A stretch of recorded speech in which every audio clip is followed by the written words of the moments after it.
Hey everybody, it's Matt Powers. I'm here, I'm harvesting spirulina for the first time.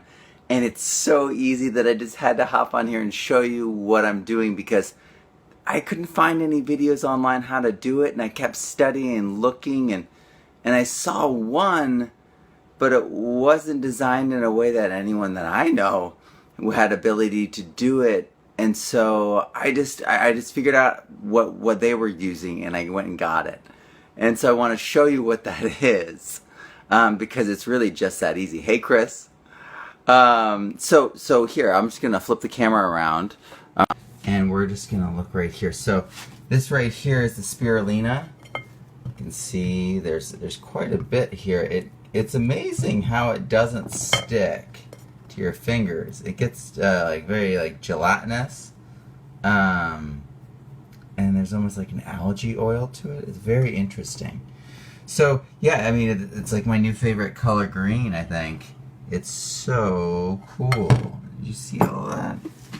Oh, maybe the green is best captured over here. So this is what happens, and obviously I've diluted this like 6 times over here as I've, taken this out and put it in here, and then taken this clearer water and put it back in here. So keep that in mind. This is the probably 6th or 7th run of these, and this is all the water for this one batch. And I did this so you could see, you could visualize what water, this color, this beautiful color of green. And I'm not aerating it right now because the pump sound can get on people's nerves, so I'm not here to do that. But I do want to show you this right now. I'm just gonna put the drip back in. This is my habit of doing this. I let the drip back in, but then I guess I could do it this way, one-handed, so you can. Okay, we can do it. All right, so you can see right away that it's pretty darn easy. I'm doing this lefty. It's amazing. This could be a Nickelodeon challenge game here. I should be getting a prize. Well, I do get a prize. This green stuff. Alright, here we go. Come on. One-handed. Alright, it's pretty good. So basically, that whole thing there got that much, and if I was better at cleaning it out, the rest of it there. But one-handed, pretty good. Left-handed, pretty good. And then, the water just dries out. This is why it's in the sun. That's why it's in a hot, hot sunny area. And so this is what they turn it into, a pill. Now everyone's question about home cultivation is it safe, right? They're like, is this safe, Matt? Are you going to be okay, Matt? They're wondering, what. And by the way, if you want this too, this filter right here, it's the Talisman, made in New Zealand, yeah, it works really well. So if you want to do this and get away from the kit that comes with it, because the first time you get this kind of stuff, you're going to get a kit. So the kits, they're not going to be feeding the spirulina organically. They're not going to be keeping the pH balanced in a way that you probably would be okay with if you were deriving the chemicals yourself and whatnot. So that's why people are using compost teas to provide the food, the diet, and they're also providing natural sunlight. I have an example in the other room where it's that kit, and it's under the light, it's in the closet. It's the urban example.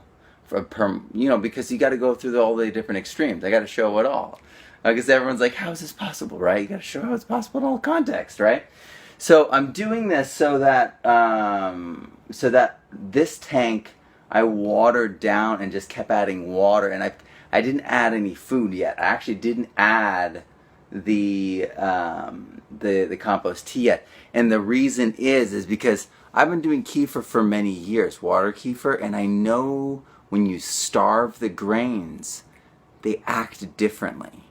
And I know, like, if we're gonna cook like snails or something, right? You're gonna feed them another diet and clean their diet out first, right?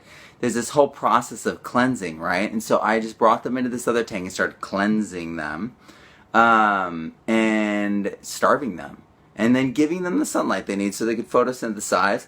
But this way they'd be able to eat up and then go through all the different whatever's in there, right? And so from now on, I'm gonna take from here an isolated batch. I'm not gonna actually take a liquid form. I'm gonna try to take it down to, well, it's obviously it's liquidy, right?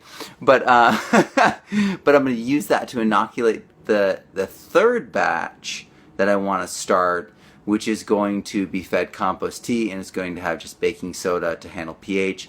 And the cool thing about spirulina is it prefers pH 8 to 9. It likes to be at 95 degrees Fahrenheit. And so you've got this really awesome kind of situation where most things won't grow. Where you actually, because the baking soda, you know, I brush my teeth with that, right? You have this situation where you actually are controlling a lot of the things that everyone worries about. Things that you would be having to worry about if you're doing chlorella or something like that. Spirulina is unique in this fashion. So spirulina also is amazing, where you can just really absorb it. You can absorb, 75% of the protein. You can just absorb beef. You can only do 30%. So this is a totally different ball game in terms of nutrition, protein. It's just totally different. So I really, really live by this stuff. Antoinette Marquez knows what I'm talking about. I'm hooked on seaweed. I'm hooked on spirulina. I love the sea. I love the ocean. I grew up 5 minutes from the ocean. My dad was in the Navy. My grandfather, my great-grandfather. Something about the ocean. I don't know what it is. But I'm always living by the coast, right? It's pretty amazing. We love the water in my family. And I'm just getting into this stuff and really, really interested in it. And I really like spirulina for a lot of the reasons that I've listed here today.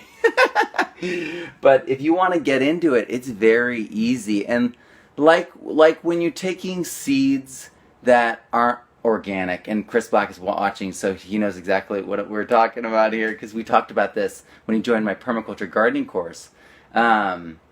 You may not, eat those seeds those first year. You may grow that plant out, then harvest those seeds from an organic gardening situation and kind of cleanse those seeds of the experience and of like that taint. And you are cleansing them, and epigenetically you're cleansing them too. As we know when we study epigenetics, I mean, these things, they last. And so you're erasing the history and you're setting a new tone genetically. When you do that, because you're creating a different environment. So, yeah, I'm excited about spirulina. The next step is what to do with this, right? So I might make another video about that. I'm gonna try a bunch of different things. I like to make sure it works first before I hop on the camera. So I will be checking in soon with you all, and I hope that you have an awesome day. And hop on that contest we have going. If you want to check out the Permaculture Student Adult Learners or the Permaculture Student K through 12, this is not the Advanced Permaculture Student Online. I'll have that be another week contest. But this week's contest is my first book set and my first course, the Permaculture Student Online. So if you have homeschoolers, you have public schoolers, if you want to learn permaculture, you want to be introduced to permaculture, you want to take a PDC kind of set of information, but then set it to hands-on, set it to advanced gardening, because that's what it's set to. It's set to, those kinds of focuses. So compete in that if you want to compete in that. I am going to be checking in regularly with you all, and I'm going to be trying stuff with the spirulina. I hope that you have an amazing week. Grow abundantly, learn daily, and live regeneratively. And I'm Matt Powers. See you later, guys.